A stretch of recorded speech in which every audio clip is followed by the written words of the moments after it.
La tentation est grande quand les temps sont troublés de négliger le respect, la protection et l'amélioration des droits fondamentaux. Cette pente est dangereuse, il ne faut pas y céder, je n'y céderai pas. Adeline Hazan, contrôleur général des lieux de privation de liberté. Je me disais bien que je connaissais ces mots.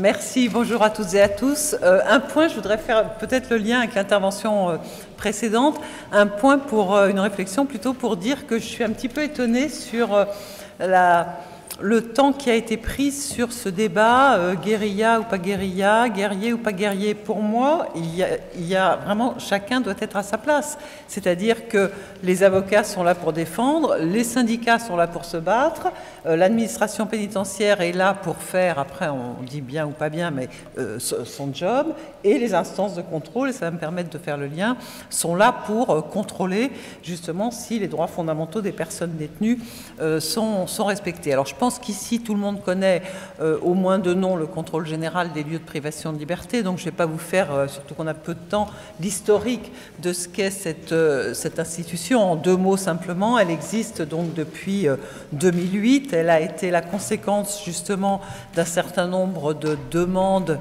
qui ont été faites tant au niveau national qu'au niveau international. Au niveau national, il s'agit bien sûr d'un certain nombre de rapports parlementaires, comme le rapport Riest, d'autres rapports comme le rapport du président Canivet, il a été évoqué tout à l'heure le livre de Véronique Vasseur, bref, toute une série d'instances qui à un moment donné ont dit que ça n'était plus possible, cette prison qui était complètement fermée, qui était taboue et sur lequel il n'y avait aucun regard extérieur. Donc c'est dans ces conditions que le contrôle général a été créé par une loi de 2007 et qu'il a été installé donc en 2008 par mon prédécesseur Jean-Marie Delarue. Moi, je suis le deuxième contrôleur, donc j'ai été nommé en 2014 jusqu'en 2020, puisque pour assurer notre indépendance, nous sommes nommés par décret du président de la République après validation de l'Assemblée nationale pour une durée de 6 ans non révocable et non renouvelable.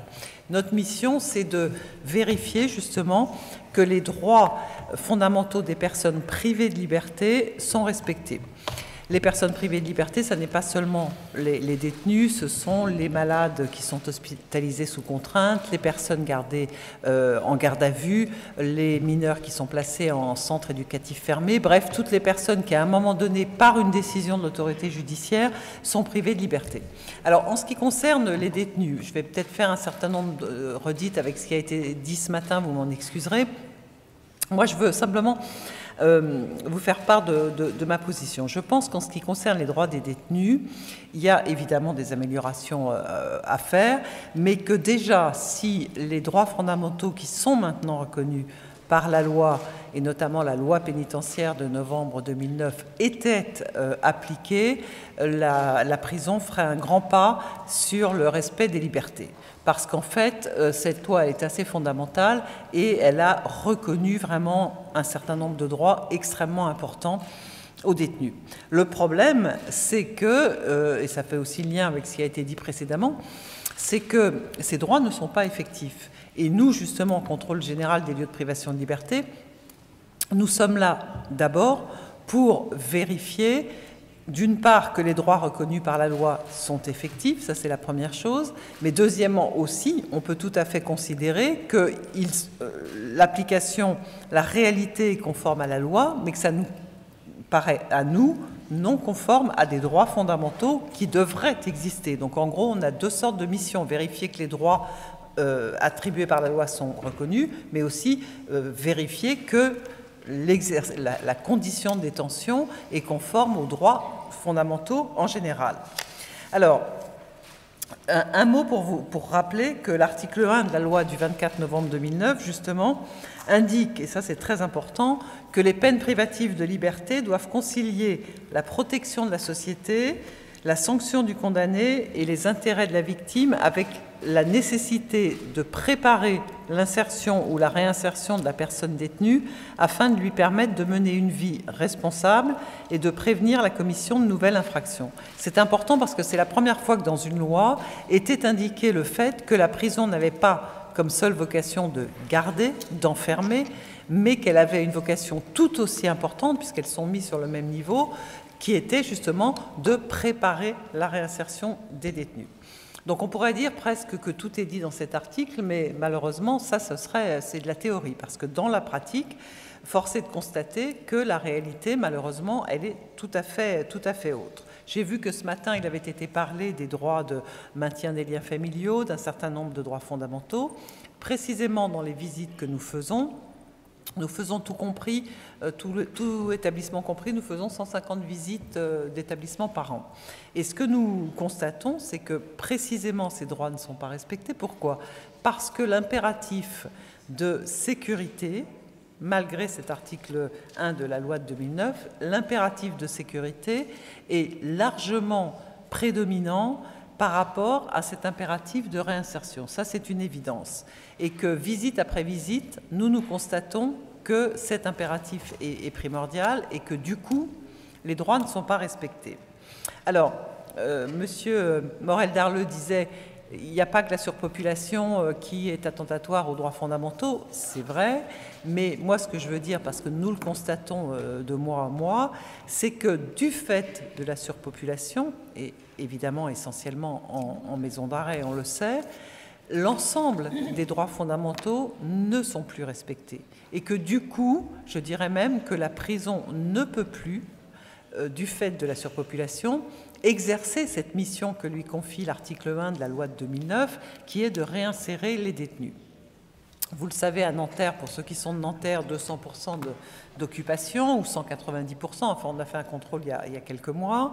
Le taux d'occupation moyen en maison d'arrêt au niveau national, moyen, c'est 140%, avec des pics de 200%. J'étais à Villepinte le mois dernier, 210% de taux d'occupation.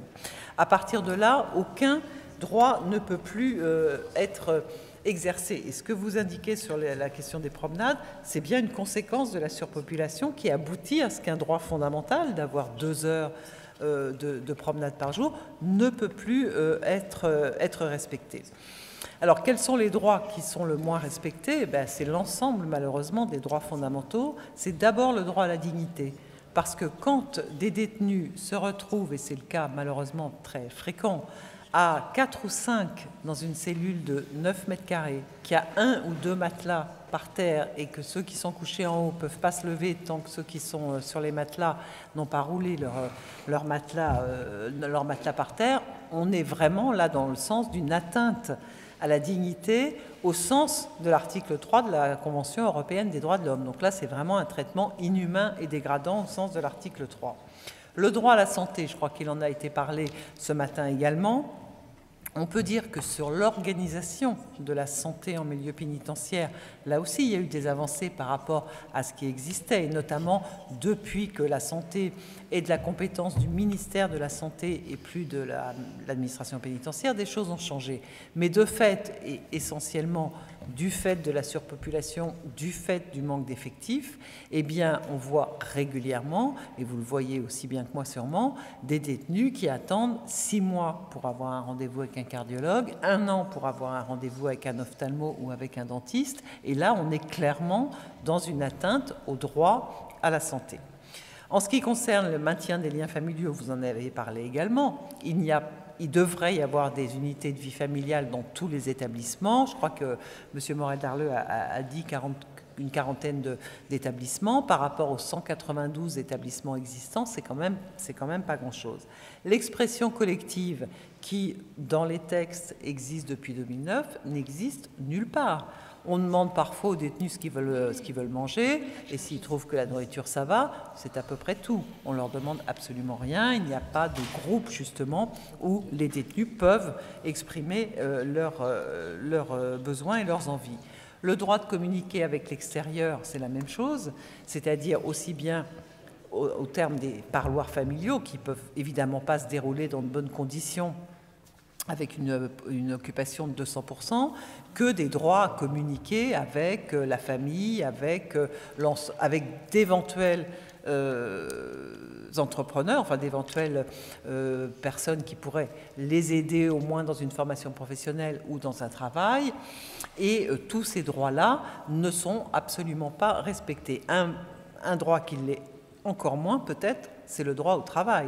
puisque la loi de 2009 indique que les activités sont obligatoires, mais dans le même temps, l'administration pénitentiaire ne peut pas offrir à plus de 20 ou 25% de travail, 20 ou 25% des détenus, ce qui n'est rien du tout.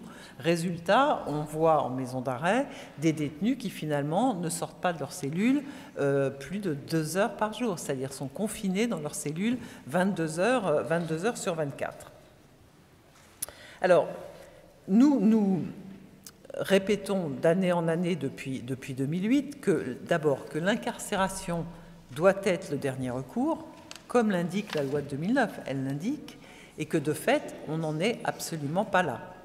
Quel doit être le dernier recours, qu'elle doit durer le moins souvent possible, et qu'elle doit contribuer à resocialiser la personne, et pour cela, évidemment, faire en sorte que le séjour en prison ne soit pas qu'un moment où la personne est entre des murs, mais un moment où elle peut travailler bien sûr, être formée professionnellement, acquérir un certain nombre de connaissances. On voit que d'ailleurs très souvent, et je salue Pierre Botton qui y participe, très souvent les initiatives extrêmement ouvertes et assez novatrices qui sont proposées aux détenus le sont par le secteur associatif, beaucoup plus malheureusement que par l'administration pénitentiaire elle-même. Alors certes, il y a un problème de financement, de crédit, etc. Mais enfin, c'est quand même un peu incroyable de voir que les initiatives les plus novatrices ne sont pas imaginées par l'administration pénitentiaire. Moi, je crois que tant que l'administration pénitentiaire, ou plutôt la chancellerie et le garde des Sceaux, hein, parce que c'est à eux que revient la politique pénale et la politique pénitentiaire, tant que ne sera pas véritablement inscrit dans les têtes qu'un détenu, il va sortir, que l'intérêt, c'est qu'il sorte mieux qu'il n'est rentré, qu'il soit moins désocialisé à la sortie que quand il est rentré. Tant qu'on n'aura pas compris ça, alors on n'aura rien compris. Alors, moi, je suis là aussi, je pense, pour vous faire part des quelques pistes sur lesquelles nous travaillons. Tout d'abord, et ça rejoint ce que disait M. Morel-Darleux, enfin ça propose une autre réponse plutôt. Moi, je me bats, par exemple, depuis 3 ans que je suis contrôleur général, sur quelque chose que je trouve absolument indigne, c'est la question des extractions des détenus en milieu hospitalier. La plupart du temps, les détenus sont, il l'a dit d'ailleurs, entravés, menottés pour être examinés et même opérés. Les femmes accouchent ou sont examinées gynécologiquement en présence de surveillantes. Et tout cela est totalement contraire à la loi. Alors, il y a une différence, et vous, pour les avocats, en tout cas, vous la connaissez sûrement, il y a une différence entre les hommes et les femmes. Pour les hommes, le système est le suivant. Quand quelqu'un est détenu, est incarcéré, il est tout de suite classifié, si je puis dire, en niveau de dangerosité potentielle, c'est-à-dire de 1 à 4. En gros, si la personne ne présente aucun risque d'évasion, de fuite, de trouble à l'ordre public, il est en numéro 1. S'il est détenu particulièrement signalé, il est en numéro 4. Le règlement, pour le coup, et les circulaires indiquent que quand la personne est en niveau 1, elle ne doit absolument pas, pour un examen à l'hôpital et a fortiori pour une intervention, elle ne doit absolument pas être examinée ou opérée en présence de surveillants ni entravée. La réalité, elle est que, moi je le vois dans les visites que je fais et dans tous les rapports que je lis, la réalité, elle est que quasiment tous les détenus, quand ils sont hospitalisés ou opérés, eh bien, ils sont attachés, ils sont opérés en présence de surveillants. Alors, c'est là que et pour les femmes, c'est encore pire. Pour les femmes, il y a une loi, la loi de 2009, confirmée par des notes successives, là il a raison, M. Morel-Darleux, de l'administration pénitentiaire, qui interdit qu'une femme qui fait l'objet d'un examen gynéco, ou a fortiori d'un accouchement, puis le fasse en présence de surveillantes et attachées. Eh bien, la réalité, c'est que ça se passe très souvent. Et ce qui est intéressant de voir, c'est la chaîne de responsabilité. Parce que je vous cite un exemple, on était il y a 1 an à la maison d'arrêt des femmes des Baumettes, et dans le cadre du contrôle, on s'aperçoit qu'une détenue a accouché en présence d'une surveillante et qu'elle était, à juste titre, furieuse. On a demandé comment ça s'était passé. C'était d'autant plus paradoxal que la maison d'arrêt des Baumettes avait fait quelque chose de bien, c'est que comme le conjoint ou l'ami était à 900 km, elle l'avait fait venir. Mais quand même, la personne avait accouché avec son mari, certes, mais devant une surveillante. Donc, elle s'était plainte auprès de nous, ce qui est normal. Quand on a fait remonter ça à la directrice des Baumettes et même à celle de la MAF, elles étaient, objectivement, c'était pas simulé, elles étaient très choquées. Alors ça, je le cite souvent parce que ça montre bien qu'il peut y avoir des lois, il peut y avoir des directeurs d'établissements pénitentiaires qui instaurent des pratiques qui sont respectueuses des droits, et en bas de l'échelle, si je puis dire, des surveillants de base qui ne l'appliquent pas. Mais pourquoi ils ne l'appliquent pas? Parce qu'on a demandé à la surveillante qui était là, mais pourquoi vous êtes restée?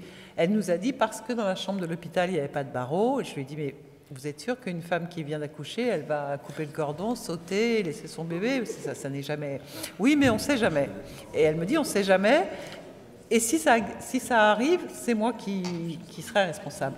Et c'est ça le problème. Donc nous, ça fait des années qu'on propose la formation, tout ce qu'a dit M. Morel-Darleux, évidemment, une formation plus importante pour les agents, c'est évident. Mais on propose, mais ce serait un vrai changement culturel de l'administration française, donc je ne sais pas quand on va l'obtenir, c'est qu'il n'y ait plus une obligation de résultat pour les agents, mais une obligation de moyens. En gros, que la personne, et là c'était le cas par exemple, la personne qui a respecté les 4 niveaux pour les hommes, ou la personne qui a dit c'est une femme, elle accouche, donc pas de surveillant, il n'y a pas de risque zéro dans notre société. Il se passe quelque chose. Si elle a respecté la règle, elle ne peut pas être poursuivie. Évidemment, si elle a laissé un DPS sans surveillance et qu'il se passe quelque chose, oui. Mais si la personne n'était pas censée être dangereuse, et c'est la même chose dans les commissariats, avec le fait qu'on retire les lacets, les soutiens-gorge à tout le monde, alors qu'il y a des gens dangereux et d'autres pas, donc que ça soit instauré. J'en ai beaucoup parlé avec les 2 ministres de la Justice avec lesquels j'en ai discuté. J'ai senti qu'ils trouvaient que c'est une très bonne idée, mais qu'avant qu'on instaure ça dans l'administration pénitentiaire, il va falloir que de l'eau coule sous les ponts. Mais c'est ça le problème. Et tant qu'on n'y arrivera pas, on aura beau former, reformer, on ne pourra pas changer ce genre de pratique. Et ça, je vous le raconte, les extractions, parce que c'est un combat que je mène depuis 3 ans, parce que vraiment, ça m'indigne à un point incroyable. Mais c'est valable sur tout. C'est valable sur les fouilles. Le fait que même avant la réforme du 3 juin 2016 et du temps où il y avait quand même, il était nécessaire qu'il y ait des motifs pour qu'un détenu soit fouillé, eh bien, ils étaient quasiment tous fouillés. Et c'est pareil, les agents disent, oui, mais s'il se passe quelque chose, je suis responsable. Ben non, s'il se passe quelque chose, ils ne sont pas responsables s'ils ont respecté les textes. Alors, ça, c'est une première proposition. Une autre proposition, c'est qu'est-ce qu'on peut faire pour en finir, ou au moins diminuer, parce qu'on n'en finira pas du jour au lendemain, le phénomène de la surpopulation carcérale. Je rappelle qu'on vient de passer au mois d'avril le seuil symbolique quand même de 70 000 détenus pour 59 000 places. C'est quand même absolument aberrant. Alors qu'est-ce qu'on peut faire? Moi je suis une fervente opposante à la réponse qui consiste à dire il faut construire 15 000, 20 000 places de prison. Pourquoi? Parce que d'abord je pense que et je sais que certains magistrats crient quand je dis ça, mais j'en suis persuadée, puis l'histoire nous le montre, que plus on construit de places de prison, plus elles sont remplies. Il n'y a qu'un seul chiffre à regarder pour le prouver. Il y a 25 ans, il y avait 30 000 places de prison en France. 25 ans, c'est quand même pas si vieux. Maintenant, on est à 70 000. Ça veut dire qu'on a plus que doublé le nombre de places de prison et on n'a jamais atteint un taux de surpopulation aussi important. Donc, et la délinquance n'a pas explosé. La délinquance, au contraire, certaines catégories de délinquance ont diminué. Donc ça veut dire quoi? Ça veut dire que plus on en construit, plus elles se remplissent. Alors, je crois qu'il y a d'autres solutions sur lesquelles je vais revenir, mais il y a vraiment là aussi quelque chose, moi, pour lequel je me bats depuis 3 ans, c'est instaurer un système de régulation carcérale. Alors, qu'est-ce que c'est? Le titre n'est pas très sexy, excusez-moi, mais j'en ai pas trouvé d'autre. Qu'est-ce que c'est? Ça n'est pas exactement le numerus clausus, pour lequel, dans d'autres fonctions, je m'étais battue. C'est pas exactement ça, parce que le numerus clausus, c'est extrêmement automatique. Le numerus clausus, ça veut dire, pour incarcérer une personne dans un établissement, on fait sortir celle qui est le plus proche de la sortie. En gros, celle qui doit sortir le lendemain, on la fait sortir, ou le surlendemain, on la fait sortir. Ça a un côté automatique et absence d'études individuelles du cas qui, à mon sens, n'est pas satisfaisant. Donc, quand je dis régulation carcérale, ça veut dire quoi? Ça veut dire qu'à un moment donné, je l'ai vu, par exemple, je cite souvent cet exemple, je l'ai vu faire à Dijon. À Dijon, la procureure était très sensible, justement, au fait que dans son établissement, il n'y aurait pas de matelas par terre, que ça, c'était pas possible.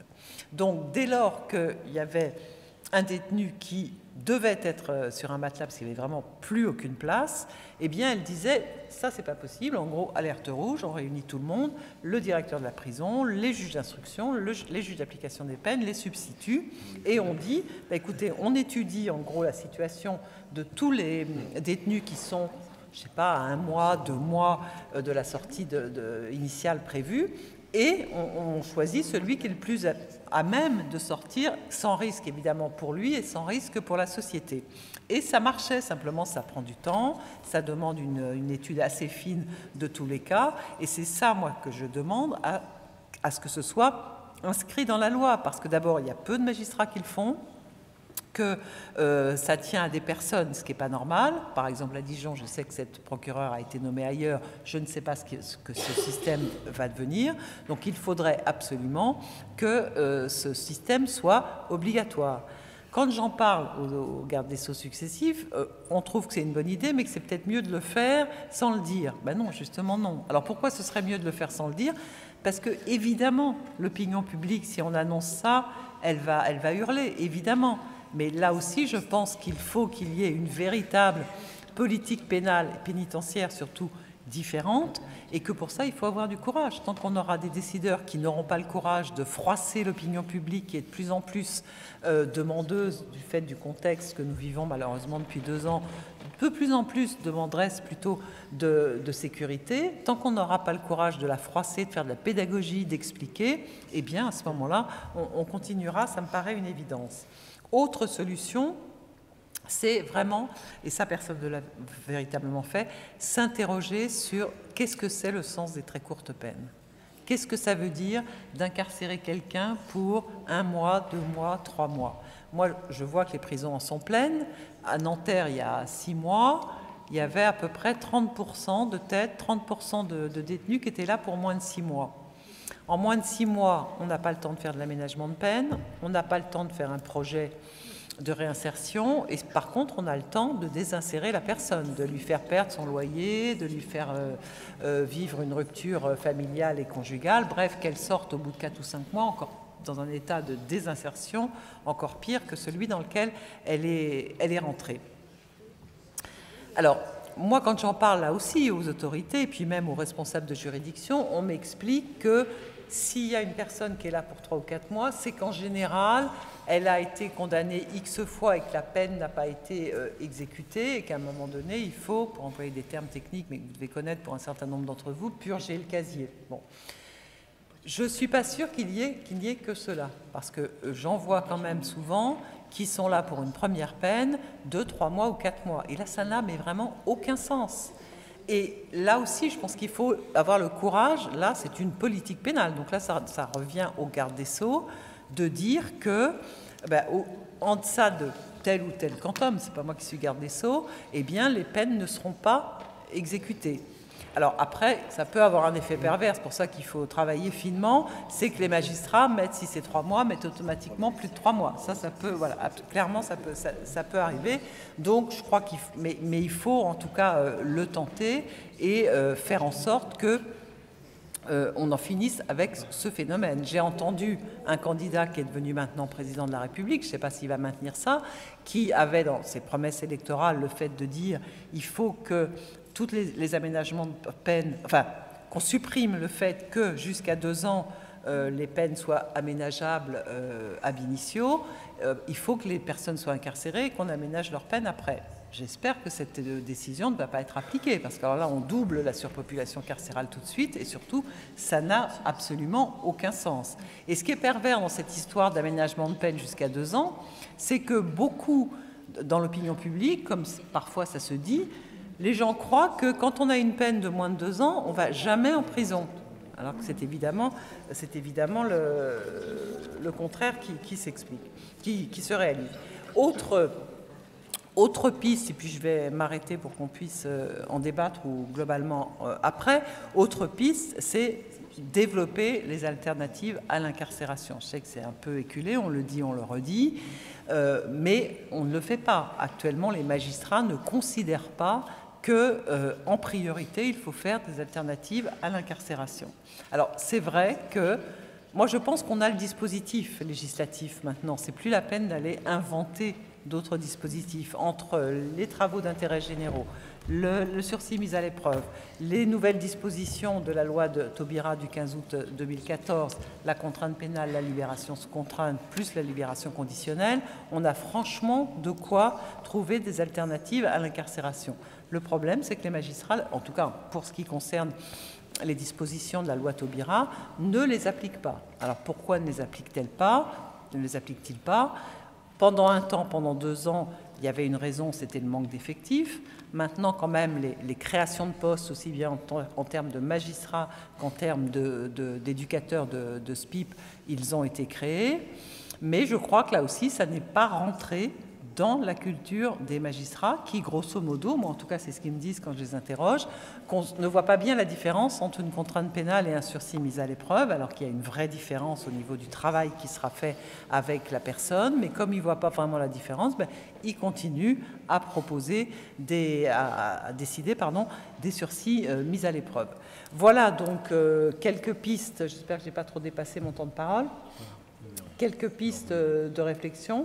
Mais vraiment, je crois qu'il en va là, et puisqu'on démarre un nouveau quinquennat et donc de nouvelles dispositions ou dispositifs qui vont être pris par un nouveau garde des Sceaux, je crois que tout ça, c'est quand même beaucoup une question de courage politique. Tant qu'on n'aura pas le courage politique de dire que les prisons françaises sont indignes et qu'on ne peut pas, dans le pays des droits de l'homme, accepter ça, et qu'on n'est pas capable de prendre les décisions, comme je le disais, qui vont peut-être froisser l'opinion publique, mais qui iront dans le bon sens, je crois qu'on n'y arrivera pas, clairement.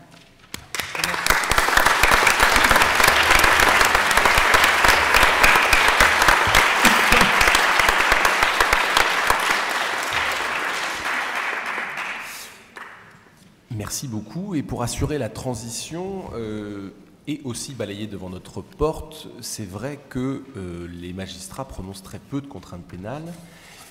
Les parquetiers en requièrent très peu, les juges du chef en prononcent peu, les parquetiers en requièrent très peu et les avocats n'en demandent quasiment jamais. Et je me souviens, parce que nous connaissons mal le dispositif, on n'a pas encore bien compris dans quel cadre, quel profil pouvait être bénéficiaire de cette alternative. Et c'est vrai que je pense que c'est un effort collectif, un changement de mentalité collectif à faire que de les plaider, que de les demander.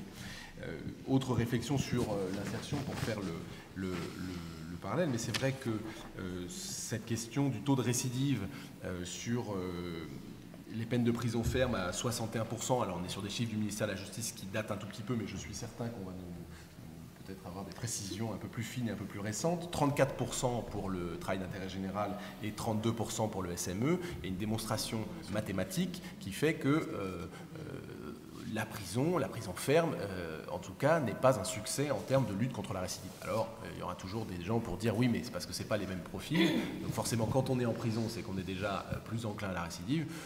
On pourrait aussi dire, tentons de les mettre dans une alternative, on verra bien si le taux de récidive explose. Pareil, sur le taux de récidive, lorsqu'il s'agit d'une sortie sèche pour les gens qui sont incarcérés, 63% lorsqu'il n'y a aucune mesure d'aménagement de peine, 55% pour les aménagements de peine hors libération conditionnelle et 39% lorsqu'il y a une libération conditionnelle. La libération conditionnelle est donc la mesure d'aménagement de peine qui génère le moins de récidives. Et pourtant, elle concerne moins de 10% des sortants de prison. Pour faire, et puis je passerai du coup la parole sur la question de l'insertion, mais pour faire dans l'anecdotique, j'ai déposé il y a 2 mois une demande d'aménagement de peine à Pontoise qui comprenait à titre principal une demande de libération conditionnelle. Et devant les yeux ébahis de la greffière, je dis mais y a un problème avec cette demande. Oui, parce que nous, on ne prononce pas de libération conditionnelle. On n'en fait pas à Pontoise. C'est assez marrant, parce que j'avais cru que ça ressortait du texte et que j'étais dans les clous, mais on ne fait pas de ce type de mesure. Bref, tout ça pour dire que si l'on veut effectivement arriver à lutter contre la surpopulation carcérale, il va falloir effectivement commencer par appliquer finalement les textes qui permettent aux détenus de sortir de prison. Voilà ce petit propos.